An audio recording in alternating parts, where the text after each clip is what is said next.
آگے اس کی ہلاکت کا تذکرہ آیا. جیسے آج کل دنیا میں ہم اگر کسی مالدار کو دیکھتے ہیں تو دیکھنے کے بعد ہمارے دل کے اندر بھی یہی حرص اور طمع پیدا ہوتا ہے کہ فلاں کے پاس بڑی گاڑی ہے، فلاں کے پاس موٹر سائیکل اتنی عالی شان ہے، فلاں کے پاس اتنا عالی شان گھر ہے، کاش ہمیں بھی یہی ہوتا. اسی طریقے سے اس وقت بھی ہوا. کیا ہوا؟ فخرج علی قومه فی زینتی. ایک دن یہ قارون اپنے خادموں کے ساتھ، اپنے گھوڑوں کے ساتھ، ان پر اعلیٰ قسم کی زینے لگائے ہوئے سوار ہو کر نکلا.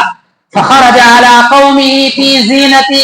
لوگوں کے سامنے نکلا میلے کے دن میں.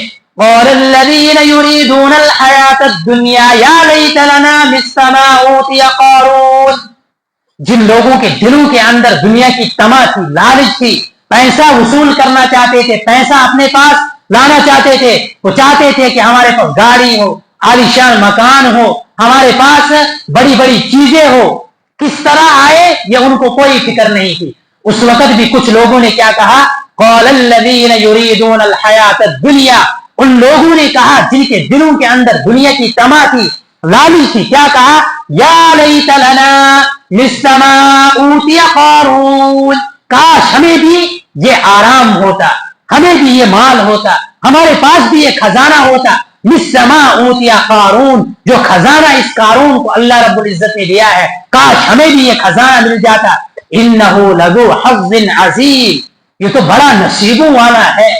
جیسے آج ہم دنیا میں کہتے ہیں کوئی بڑی پھٹپٹی پہ گھومتا ہے، کوئی بڑی سی گاڑی میں، تھار میں گھومے گا، سکارپیو میں گھومے گا، ہم کہے گا اس کے مزے ہیں یار، اتنی عالی شان سیٹ پر بیٹھا ہے، کہ ایسی ایسی گاڑیاں آئی ہے کہ ان میں روڈ پر چلتے چلتے اس کو جھمپ بھی محسوس نہیں ہوتا ہے، اتنے مزے سے یار یہ گھوم رہا ہے. کاش ہمیں بھی یہ گاڑی ہوتی، ہم بھی مزے سے ٹانگیں آگے پھیلا کے تھوڑا سیٹ پر آرام سے بیٹھتے اور ہم بھی تھوڑا نظارہ کرتے اور لطف اندوز ہوتے، مزہ لیتے.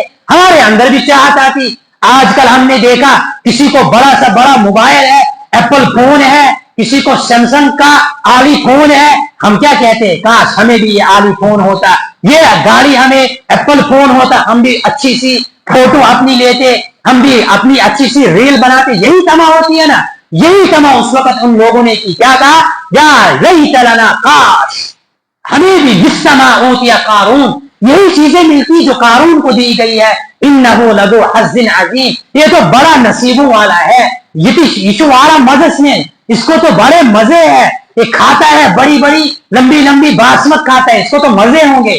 ہمیں بھی یہی تمنا دل کے اندر ہوتی.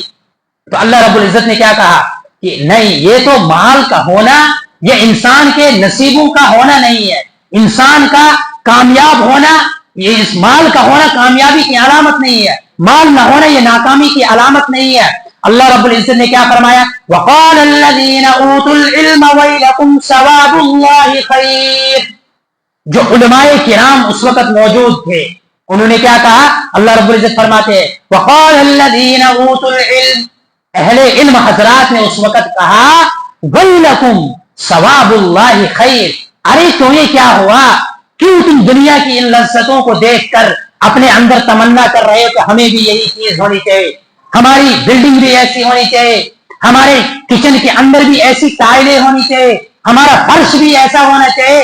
علماء کرام نے ان لوگوں کو سمجھایا، کیا کہا؟ وَيْلَكُمْ ثَوَابُ اللَّهِ خَيْرٌ.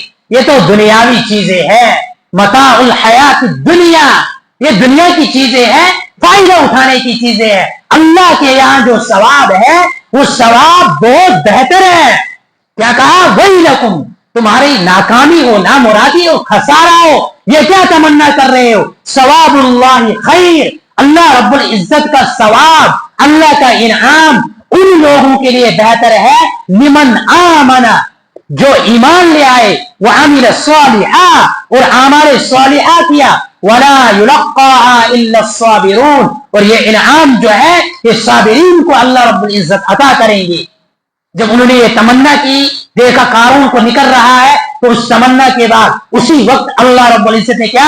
ہارون کو، اس قارون کو اس کے مال سمیت، اس کے ان خادموں سمیت، اس کی جیسے ہم سنتے رہتے اسے جنت بنائی تھی، اس کا گھوڑا ابھی اندر نہیں گیا تھا، 2 پاؤں اندر 2 باہر تھے، اللہ نے وہیں پر دھسایا. تو اس کو دھسایا اسی وقت اللہ رب العزت نے فخسفنا به وبداره الارض، اللہ نے اس کو اور اس کے خزانے کو، اس کے گھر کو زمین کے اندر دھسا دیا. فما كان له من فئة ينصرونه من دون الله، اس وقت کوئی بھی جماعت اس کی مددگار نہ بن سکی، کسی انسان نے اس کی مدد نہیں کی، کسی مال کے ذریعے سے اس کو کسی مال نے نہیں بچایا. اس کے پاس جتنی دولت تھی، جتنے خدام تھے، جتنی چیزیں اس کے پاس موجود تھی، کسی چیز نے اس وقت نہیں اس کو بچایا اللہ کے عذاب سے. وما كان من المنتصرین، اور نہ اس کو مدد کی گئی. واصبح الذين تمنوا مكانه بالامس، جلدی اس کو ختم کروں گا. پھر اللہ رب العزت نے کیا کہا کہ وہ لوگ جو یہ تمنا کرتے تھے کہ ہمیں بھی یہی چیزیں ہونی چاہیے، پھر انہوں نے کیا کہا واصبح الذين تمنوا مكانه بالامس يقولون، جو کل گزشتہ کہہ رہے تھے کہ ہمیں بھی یہی چیزیں ہونی چاہیے، یہ سب کچھ ہم کو ملنا چاہیے، تو انہوں نے کیا کہا جب انہوں نے اس قارون کی حالت دیکھی تو دیکھنے کے بعد کیا کہا وَإِكَأَنَّ اللَّهَ يَبْسُطُ الرِّزْقَ لِمَن يَشَاءُ مِنْ عِبَادِهِ وَيَقْدِرُ، یہ تو اللہ کی قدرت ہے، جس کو چاہے مال دے، جس کو چاہے نہ دے، یہ اللہ جس کو چاہتا ہے دیتا ہے، جس سے چاہتا ہے لیتا ہے. مال کا ہونا یہ انسان کی کامیابی کا راز نہیں ہے، یہ انسان کی فلاح اور بہبودی کا ذریعہ اور سبب نہیں ہے. مال نہ ہونا یہ انسان کی ناکامی کا ذریعہ نہیں ہے، بلکہ اللہ جس کو چاہتا ہے مال کے بغیر بھی کامیاب کرتا ہے، جس کو چاہتا ہے مال کے ہوتے ہوئے بھی ناکام کرتا ہے، جیسے اس قارون کا یہاں پر انجام ہوا.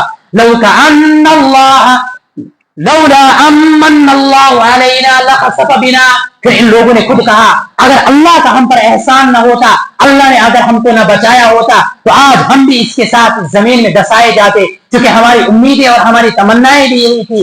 من عبادہ وَإِكَأَنَّهُ لَا يُفْلِحُ الْكَافِرُونَ، پھر ان لوگوں نے کہا کافرین کو کبھی بھی اللہ کامیاب نہیں کرے گا، کافرین کے لیے ہمیشہ جہنم ہی جہنم ہے. اس کے بعد والی جو آیات ہے ان آیات میں اللہ رب العزت نے 3 چیزوں کو کامیابی کا ذریعہ اور سبب بتایا ہے. تکبر نہیں کرنا ہے، زمین میں فساد نہیں مچانا ہے، تقوی اپنے اندر لانا ہے، اللہ کا خوف اور اللہ کا ڈر اپنے اندر لانا ہے.